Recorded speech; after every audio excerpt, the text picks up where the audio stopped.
I am usually talking about trends that are good, and today I want to talk about trends that are bad that you should avoid, but I'm going to give you the ones that you should wear instead that are very similar. And I hope you enjoy this. This is all in good fun. It's my opinion, and I am here to have fun and to love my neighbor and be kind. So I just want to remind you to do the same.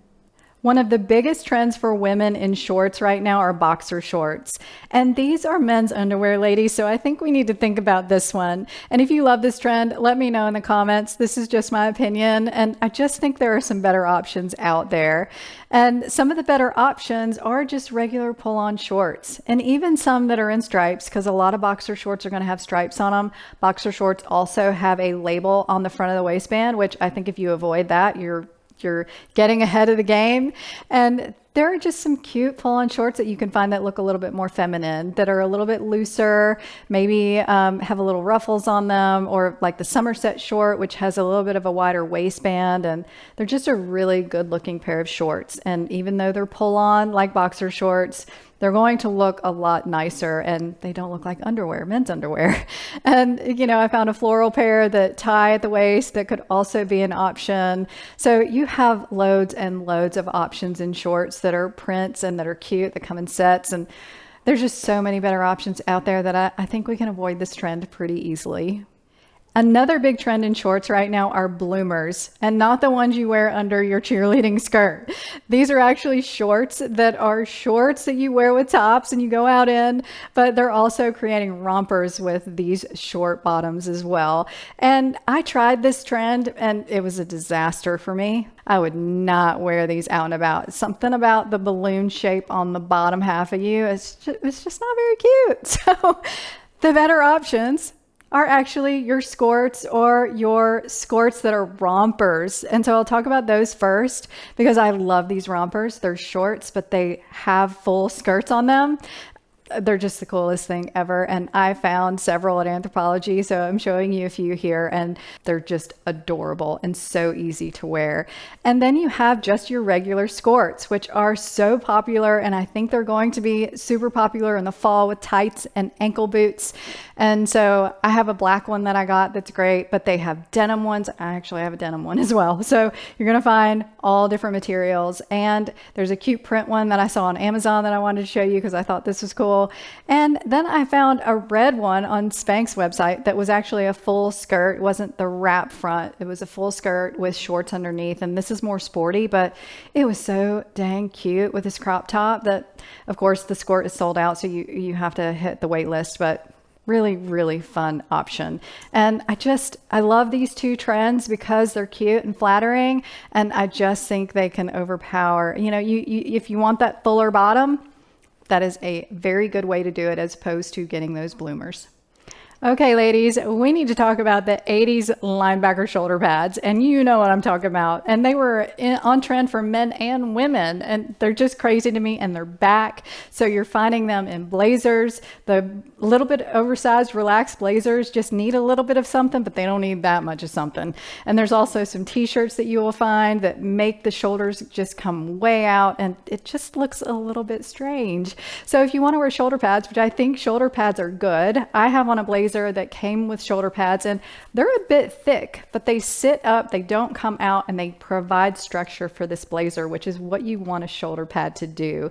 And sometimes they can add a little bit more to your shoulders if you need that for your shape, if you need to create some balance. So don't ignore the shoulder pads, just make sure they're minimal. Even in the t-shirts, there are some options that are similar to what I showed you in the No that just sit on top of the shoulder and don't really provide much width to your body. And that's what we want. We want to make them look good, not bad. And so avoid those 80s linebacker shoulders and stick with just a minimal shoulder pad. The Fisherman Sandal has been around for the past few seasons, and I think you should avoid the ones that have really chunky soles. And I think with that caged look on the straps that this shoe can look really, really heavy. And that's why I'm saying to avoid it. But there are some options in the Fisherman Sandal that you could choose from, which are a little bit more minimal, like this pair that is with the dress. I love this look, and actually the toes are open, and usually a Fisherman Sandal, the toe is closed. And then there are some flatter options that have the strap that comes around the ankle, and these are a little bit more minimal than your chunkier styles. And I think the way these are styled with jeans and then these shorts is a really good option. And you also have some flat options, so some slide sandals that have multi-straps that kind of make that caged look, but the toe is open, and then a Birkenstock style that I thought was really cute. So oh, and there was a vintage style that they called a Fisherman Sandal that had multiple skinny straps that I thought was really good looking as well. So these options I think are a little bit more wearable, look a little bit more feminine and pretty, and I think they're a better option than that really chunky closed off original Fisherman Sandal. Let's talk about ballet flats for a minute, because this has been a trend that has been going strong for a few years now, and I have been really surprised at how many iterations that you can find in a ballet flat. And I love them, and a lot of people are wearing them, including me. And the style that I think you should avoid is the one that has the really stubby round toe. And I'm still seeing these, and they just make your foot look a little bit stubby. And I know some people want their foot maybe to look a little bit smaller, but I don't know. I just think this is a little bit dated compared to some of the styles that we see now, which we're finding a lot of the more extended round toes that are a little bit square. So I guess it's a square toe that's a little bit round, and I love those. And they don't extend out too much more, but just are more flattering on the foot. You'll also get the toe cleavage coverage that I think you need in these shoes.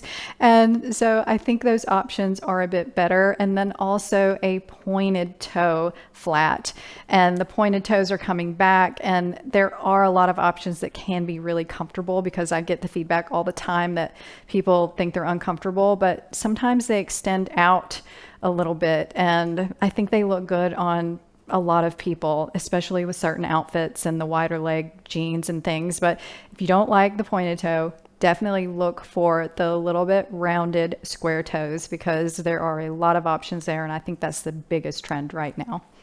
So the 3D floral trend is definitely here to stay, and I love it in accessories, which I just talked about in my accessory trends video. If you want to check it out, I'll link it for you. But in clothing, I think they've gone a little bit over the top with it, because they are putting like huge, big florals on just the whole front of the top, and then 3D flowers that are bright all over the garment. And you're seeing this not in just tops and jackets, you're seeing it in dresses and just bags and everything. So I think the 3D floral trend is fun, but I think in the clothing, you should keep it just a little bit minimal. And there are a lot of lace jackets that they're coming out with that are really pretty, and a floral lace that you could do that's not totally 3D floral, but it definitely gives some dimension being cut out, and they're just beautiful and feminine. But you also have jackets that have rosettes on them, and sometimes it's the same color as the jacket, like this one, and they are just a lot of fun and very minimal. And then you also have dresses that have embroidery on them, and maybe one or two flowers here and there will be 3D, and I think embroidery can be a little bit 3D anyway. And then you also have t-shirts that will have little appliques of flowers on them that are very minimal, that just kind of trickle, and I think that would be a good option. All these would, that are pretty feminine and not too over the top like some of the other 3D floral items that I have found. A really big trend in sunglasses right now are shield sunglasses, and I just think these are a little bit big and weird on women's faces, and I'm finding a lot of different options, but I think there are some better options that you could choose that are just as big but just are a little bit more appealing. And the first one is a cat eye. I love the big cat eyes, and I think they look good on a lot of different face shapes, and even though this is a bit of a retro style, it's something that is always in style. And then you have your square shapes, and that's the same. They look good on a lot of people, give you good coverage, and are very classic. And then you have your aviators, which I think is one of the best classic sunglasses to have. But the new trend is a plastic aviator, because you can get all different colors in these, and I think they're a lot of fun, and they're You don't get the little, with the wire ones, you get the little nose pads stuck in your hair, and mine live on the top of my head a lot. So, but anyway, I love all of these as a great option for a larger and more coverage sunglass that you could wear as opposed to the kind of weird shield sunglasses. So I want to mention one other trend, and it's a new one that I just saw. And we know the parachute pant trend is here, and some of them are actually pretty cute. And I can't believe I'm saying that because I actually loved parachute pants when I was younger, and they can be cute, okay? But the parachute jeans, not so much cute. I would stick with even the barrel jeans over this parachute jean. So avoid this trend altogether. Maybe it'll go away, but it's a new one that I've been seeing. It's kind of been popping up here and there. So I think it might gain some momentum in the fall. And you know what? The cargo jeans are great now. And the barrel jeans are getting more popular. And I think both of those could be better options than this parachute jean. So since I just mentioned barrel jeans with the parachute jeans, I want to talk about this because this is an avoid these trends video, and I think these might need to be in it, but I'm obviously a little bit on the fence about it because there are barrel jeans that are just terrible. They look like a barrel on the bottom of your body. You're really bow-legged and they're just bad. But there are some options that can be a little bit flattering, a little bit better, that are considered barrel jeans, but they're not so barrel. They're more of a tapered jean. And I actually found a pair from Old Navy that I liked, and I was thinking about doing a styling video on these, and because I think you can make them look cute. So I don't know. If you made it this far in this video, let me know what you think of barrel jeans, because I think you either love them or you hate them. And this is a big trend. They are actually sold out everywhere I look. So obviously some people are liking them. So let me know what you think in the comments below. That is all for today. And if you love this video, please give it a thumbs up and also consider subscribing. And if you want to see another trends video, check out my accessory trends video that I just posted, and you can get to it right here.